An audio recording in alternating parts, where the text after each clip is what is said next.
नमस्कार दोस्तों, wealth take pro channel में आप सभी का स्वागत है।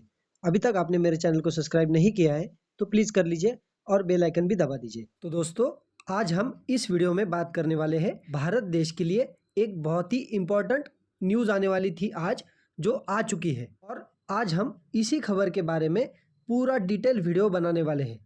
तो दोस्तों, मेरा एक आपसे रिक्वेस्ट है कि बस उस खबर को जानने की कोशिश मत कीजिए। आपको उसके पीछे का पूरा लॉजिक या उसके पीछे क्या मशीनरीज काम करती है या ये कैसे होता है, मतलब आपको शेयर मार्केट सीखने की ज़रूरत है। डिटेल में सीखिए तो आपको भविष्य में किसी की ज़रूरत नहीं पड़ेगी। तो इसीलिए हम आपको पूरे डिटेल में इस खबर का अनुसरण करके बताएंगे और इस न्यूज़ का हमारे शेयर मार्केट के ऊपर कैसा असर पड़ेगा लॉन्ग टर्म में और शॉर्ट टर्म में, हम दोनों चीज़ में इसके ऊपर बात करेंगे। तो ये क्या न्यूज़ है? तो दोस्तों, आज हमें इंडियन जीडीपी के आंकड़े देखने को मिलने वाले थे जो आ चुके हैं। तो चलिए इस वीडियो की शुरुआत कर लेते हैं। अगर बात करें निफ्टी की तो निफ्टी में 20,000 का जो लेवल है ये बचाना बहुत ही इम्पोर्टेंट है, और इस न्यूज़ के बाद ऐसा लग रहा है कि कल मार्केट में इसका असर हमें देखने को मिल सकता है। और बात करें इंडियन इकोनॉमी की या इंडियन बाज़ार में, मतलब फॉरेन पोर्टफोलियो इन्वेस्टर्स हो गए, इनका हमारे इंडियन शेयर मार्केट में इतना इंटरेस्ट क्यों नज़र आ रहा है? तो ये क्या वजह हो सकती है कि ये लोग इंडिया में ही क्यों इन्वेस्ट करना चाहते हैं, क्यों नहीं बाकी के हम बड़े देशों में इन्वेस्ट करना चाहते हैं?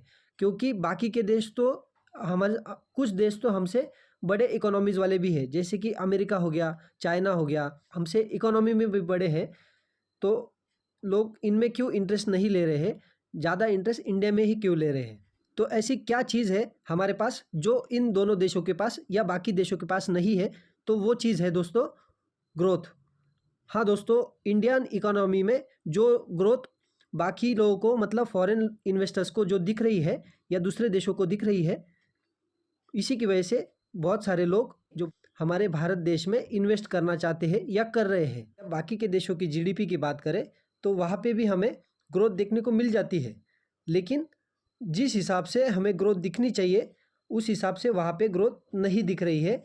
अगर भारत की जीडीपी के हिसाब से अगर हम रैंकिंग कर ले तो तो आपको पता ही है कि एक नंबर पे आता है यूनाइटेड स्टेट्स, मतलब अमेरिका, दो नंबर पे चाइना आता है, तीन नंबर पे जर्मनी आता है, चार नंबर पे जापान आता है। जापान तो धीरे धीरे करके नीचे ही जा रहा है।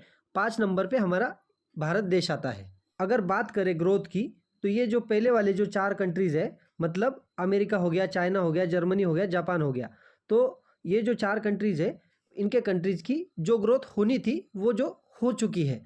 अगर यहाँ पे बात करें इन चार देशों की, मतलब पहले चार की, तो ये हम यहाँ पे कह सकते हैं कि ये डेवलप इकोनॉमीज़ में आते हैं, और डेवलप कंट्रीज़ में हमें ज़्यादा ग्रोथ देखने को नहीं मिलती है। एक आध बार हमें ग्रोथ देखने को मिल जाती है ज़्यादा, लेकिन ये कंसिस्टेंसी नहीं रहती है, क्योंकि वहाँ पे ये ऑलरेडी बहुत कुछ ग्रोथ हो चुकी होती है।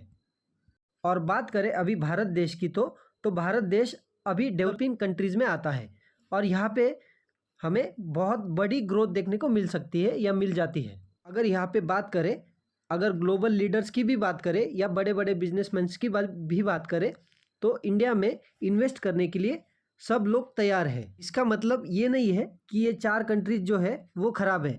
ये ऑलरेडी दोस्तों ये बड़े बन चुके हैं। हमारे इंडिया की बात करें तो 2 साल में, 3 साल में यहाँ पे पैसा डबल करके दे सकती है। और अगर अल्टीमेटली बात करें तो इन चारों देशों से तो डेवलपिंग कंट्रीज़ में, मतलब इंडिया में, तो इनसे बेटर ही परफॉर्मेंस हमें देखने को मिल सकता है। अमेरिकन जीडीपी का डाटा हमें कल देखने को मिला था। अगर यहाँ पे हम उनका जीडीपी ग्रोथ देखें तो हमें, मतलब सेम ही डाटा हमें देखने को मिल जाता है। 2.7, मार्च में 2.6, अप्रैल में 1.1, मई में 1.3, 2.1, बाद में ये 2.1, 2.1, एक्सेप्ट ये दोनों है। ऐसा कभी कभार हो जाता है कि ये इतना 5.2 या 4.9 ऐसा डाटा कभी कभार आता है, लेकिन ये कंसिस्टेंसी नहीं रहती है। ये एक टेम्पररी फेज़ रहता है, उसमें इतना अच्छा डाटा इन डेवलपिंग कंट्रीज़ में से आ जाता है। तो ये हमें कल का डाटा, हमें अमेरिका का जीडीपी का डाटा हमें देखने को मिला था। और अगर यहाँ पे हमारी मतलब भविष्य की अगर बात करें तो इमर्जिंग जो मार्केट्स है या डेवलपिंग जो इकोनॉमीज़ है उनकी जो ग्रोथ परसेंटेज है वो 4 दिखने को मिल जाती है। ये हम नहीं कह रहे, ये वर्ल्ड बैंक की रिपोर्ट में आ जाता है। और एडवांस जो इकोनॉमीज़ है मतलब अमेरिका हो गया, चाइना हो गया, ये ऐसे देश, तो उनकी ग्रोथ हमें 1.5% से देखने को मिल जाती है। ये फ्यूचर की बात करें हम लोग। अगर ऐसे ही हम 2025 की भी देखें तो इमर्जिंग मार्केट की बात करें तो 4.1 का डाटा दिख रहा है, और एडवांस इकोनॉमीज की बात करें तो 1.8 का डाटा दिख रहा है। और वैसे ही 2027 की बात करें तो इमर्जिंग मार्केट में 4.4% का डाटा दिख रहा है, और एडवांस इकोनॉमीज का तो 1.8 पे दिख रहा है। मतलब इनमें ज़्यादा कोई डिफरेंस नहीं आ रहा है। और ये डाटा देख के आप ही तय करो कि जो डेवलपिंग इकोनॉमीज़ है या इमर्जिंग मार्केट्स है और एडवांस इकोनॉमीज़ है, इन दोनों में से आपको भी कौन से कंट्रीज़ में आपको ज़्यादा ग्रोथ दिखती है। अगर यहाँ पे हम कंट्री वाइज देखें, हमारी जो कंपटीशन है वो है चाइना के साथ। मैं चाइना के साथ इसलिए कह रहा हूँ क्योंकि जापान तो नीचे नीचे ही जा रहा है, इसलिए मैं चाइना के साथ कह रहा हूँ। तो अगर चाइना की इकोनॉमी की ग्रोथ देखें तो 2023 में ये 5% दिखा रहा है। अगर बात करें 2026 की तो 26 में चाइना की जो इकोनॉमी हमें दिख रही है वो 3.4% से ग्रोथ होती हुई दिख रही है। और ये प्रिडिक्शन किया जा रहा है आईएमएफ की तरफ से। और यहाँ पे अगर हमारे भारत देश की बात करें तो 2023 में हमें 6.3 से हमारी इकोनॉमी हमें बढ़ते हुए दिख रही है। आईएमएफ ने इसका अंदाज़ा लगाया हुआ है। अगर बात करें 2024, 25, 26 की तो इसमें भी आईएमएफ ने 6.3 के हिसाब से ही उनका अंदाज़ा लगाया हुआ है। अगर यहाँ पे इंडिया के जीडीपी की क्वार्टरली रिव्यू की बात करें तो वो आ गया है हमारे सामने, और हमने लास्ट वीडियो में ही ये बताया गया था कि इस हफ्ते में इंडिया का और अमेरिका का जीडीपी का डेटा आने वाला है। तो आज हमें इंडिया के जीडीपी का डाटा देखने को मिला। तो कितना है इंडिया का? 7.6% से इंडिया की जीडीपी बढ़ रही है। फोरकास्ट जो था 6.8 का था और आया एक्चुअल में कितना? 7.6। तो कितनी बड़ी अचीवमेंट है। ये डाटा हमें कमाल का देखने को मिल रहा है, लेकिन ये हमेशा कंटिन्यूसली नहीं चल सकता है कि दुनिया में अगर सिर्फ इतना भी नहीं आया और सिर्फ 6.5% से भी इंडियन इकोनॉमी बढ़ी या इंडियन जीडीपी बढ़ी तो भी पूरे वर्ल्ड में कोई इंडिया के बराबर नहीं होगा, क्योंकि 6.6% 7% से कोई भी इकोनॉमी नहीं बढ़ रही है जितना इंडिया की जीडीपी बढ़ रही है। और यही बड़ी वजह है हमारे इंडिया देश के ऊपर या हमारे शेयर मार्केट के ऊपर बड़े बड़े इन्वेस्टर्स का भरोसा है या नज़र है। आप बोलोगे कि जितना जीडीपी बढ़ रहा है तो उतना महंगाई भी बढ़ रही है। तो दोस्तों हम यहाँ पे कहना चाहेंगे कि जितना जीडीपी बढ़ता है तो उसके हिसाब से महंगाई भी बढ़ती है। तो ये हम तो कंट्रोल नहीं कर सकते हैं, क्योंकि भारत का जितना पॉपुलेशन है तो उसके हिसाब से तो जो रेट साइकिल्स है वो प्लस माइनस तो होते ही रहेंगे। इंडियन इकोनॉमी में इन्वेस्ट करने के लिए यही टाइम है, तो यही हम बताना चाहते हैं। इससे बड़ी इम्पोर्टेंट बात है, जब हम मतलब भारत देश की इकोनॉमी की या जीडीपी की या भारत देश की तारीफ़ करते हैं या शेयर मार्केट की तारीफ़ करते हैं, तो आप ये मत सोचना कि हम शॉर्ट टर्म की बात कर रहे हैं। मतलब एक दिन हो गया, ये एक महीना हो गया या एक साल हो गया। ये हम लॉन्ग टर्म की बात करते हैं, मतलब 10 साल 20 साल, इसमें इकोनॉमी में बहुत बड़ी ग्रोथ हमें देखने को मिल सकती है या मिल जाएगी। लेकिन आप शॉर्ट टर्म की बात करें तो इसमें बहुत सारी प्लस माइनस नेगेटिव या प्लस न्यूज़ आती ही रहती है मार्केट में।